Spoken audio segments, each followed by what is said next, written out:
নমস্কার বন্ধুরা, শ্রাবণীর পঞ্চব্যঞ্জনে আপনাদের সকলকে জানাই স্বাগত। আশা করি আপনারা সকলেই সুস্থ আছেন, ভালো আছেন। আজ আমি যে রেসিপিটা বানিয়ে ফেলবো সেটা হচ্ছে মাছের মাথা দিয়ে বাঁধাকপির ঘন্ট।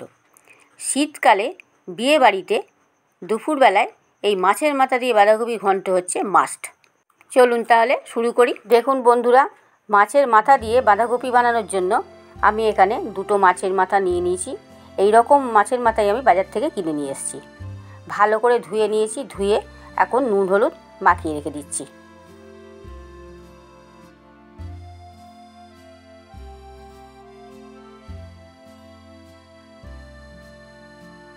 এখানে একটা মাঝারি সাইজের বাঁধাকপি নিয়ে নিয়েছি। বাঁধাকপিটা সরু সরু করে কেটে নিয়েছি আর ভালো করে ধুয়েও নিয়েছি। গ্যাস অন করে গ্যাসে কড়াই বসিয়ে দিয়েছি। কড়াইয়ে দিয়ে দিচ্ছি পরিমাণ মতন তেল। মাছের মুড়ো দুটো, তেলটা গরম হলেই তেলে ছেড়ে দিচ্ছি। এই মাছের মুড়ো দুটো এখন আমি ছেড়ে দিলাম। এর ওপর দিয়ে একটা ঢাকনা চাপা দিয়ে দিলাম। মাছের মাথা খুব ফাটে তো, এক পিঠ হয়ে গেছে, অপর পিঠটাও আমি এরকম লাল লাল করে ভেজে নেব। আবারও ঢাকনাটা আমি চাপা দিয়ে দিচ্ছি। মুড়োগুলো ভালো করে ভাজা হয়ে গেছে, এখন তেল থেকে তুলে নিচ্ছি। ওই তেলেই দুটো পেঁয়াজ টুকরো করে কেটে রেখেছিলাম দিয়ে দিলাম। আর দিয়ে দিচ্ছি হাফ চা চামচ পরিমাণ রসুন কুচি। রসুন আর পেঁয়াজটা হালকা করে একটু ভেজে নেব। এর মধ্যে দিয়ে দিচ্ছি এক চা চামচ গ্রেট করা আদা।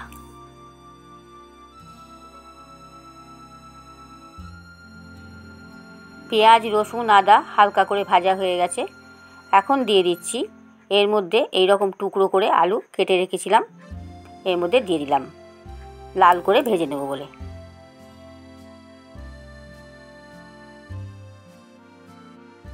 আবারও ঢাকনা চাপা দিয়ে দিলাম যাতে তাড়াতাড়ি ভাজাটা হয়ে যায়।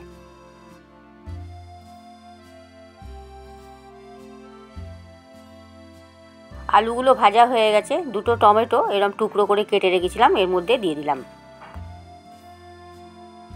আলু আর টমেটোটা ভালো করে ফ্রাই করে নেব। এর মধ্যে দিয়ে দিলাম এক চামচ চিনি যাতে কালারটা চলে আসে। টমেটোর সঙ্গে চিনি মিশলে কালারটা বেশ ভালোই আসে। আলু আর টমেটো ফ্রাই করা হয়ে গেছে, এখন কুচিয়ে রাখা বাঁধাকপিটা দিয়ে দিচ্ছি। বাঁধাকপিটাও ভালোভাবে ফ্রাই করে নিচ্ছি। চাইলে আপনারা বাঁধাকপিটা ভাপিয়ে নিতে পারেন, আমি এখানে বাঁধাকপি ভাপাইনি। বাঁধাকপি ভাপালে স্বাদটা ঠিক থাকে না, সেই জন্য আমি ভাপাইনি, তবে ভাপিয়ে নেওয়াই ভালো। এর মধ্যে দিয়ে দিলাম এক চা চামচ হলুদ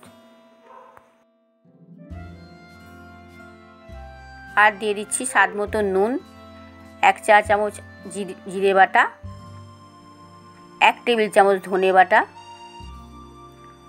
আর এক চা চামচ লঙ্কা বাটা। মশলার চামচগুলো বাটিটার মধ্যে ধুয়ে এই জলটা এর মধ্যে দিয়ে দিলাম, দিয়ে খুব ভালো করে কষিয়ে নেব।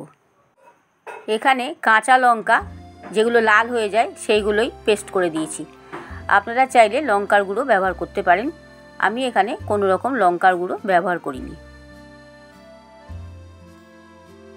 বাঁধাকপিটা খুব ভালোভাবে কষানো হয়ে গেছে, এখন ওই বাটিরই 2 বাটি পরিমাণ জল এর মধ্যে দিয়ে দিলাম।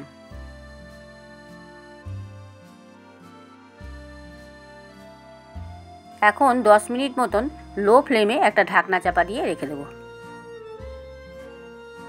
10 মিনিট হয়ে গেছে, ঢাকনাটা খুলে নিলাম। আলু বাঁধাকপি দুটোই সেদ্ধ হয়ে গেছে।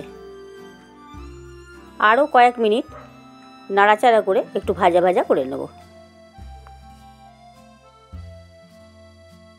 বাঁধাকপিটা তৈরি হয়ে গেছে, এখন ভেজে রাখা মাছের মাথাগুলো ভেঙে ভেঙে এর মধ্যে দিয়ে দিচ্ছি। মাছের মাথা দিয়ে ভালো করে মিক্সড করে নিচ্ছি বাঁধাকপিটাকে।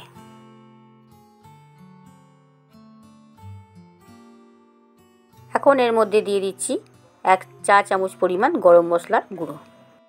এবার ভালোভাবে মিক্সড করে নিয়ে একটা ঢাকনা চাপা দিয়ে দেবো।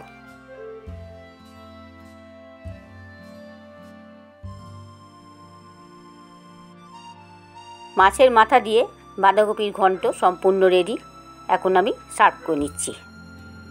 শীতকালে মাছের মাথা দিয়ে বাঁধাকপির ঘন্ট খেতে দুর্দান্ত হয়, একদম বিয়েবাড়ির দুপুরবেলাকার খাবার। এইভাবে মাছের মাথা দিয়ে বাঁধাকপির ঘন্ট বাড়িতে বানিয়ে ফেলবেন, খেয়ে দেখবেন অবশ্যই ভালো লাগবে। ভালো লাগলে আমার অনুরোধ রইল একটা লাইক করবেন, শেয়ার করতে ভুলবেন না। আর আমার এই চ্যানেলটা আপনাদের কাছে অনুরোধ সাবস্ক্রাইব করবেন, পাশে থাকা বেল আইকনটা ক্লিক করবেন যাতে সমস্ত রকম রান্নার নোটিফিকেশন আপনাদের কাছে পৌঁছে যায়। সম্পূর্ণ ভিডিওটা দেখবার জন্য আপনাদের অসংখ্য ধন্যবাদ।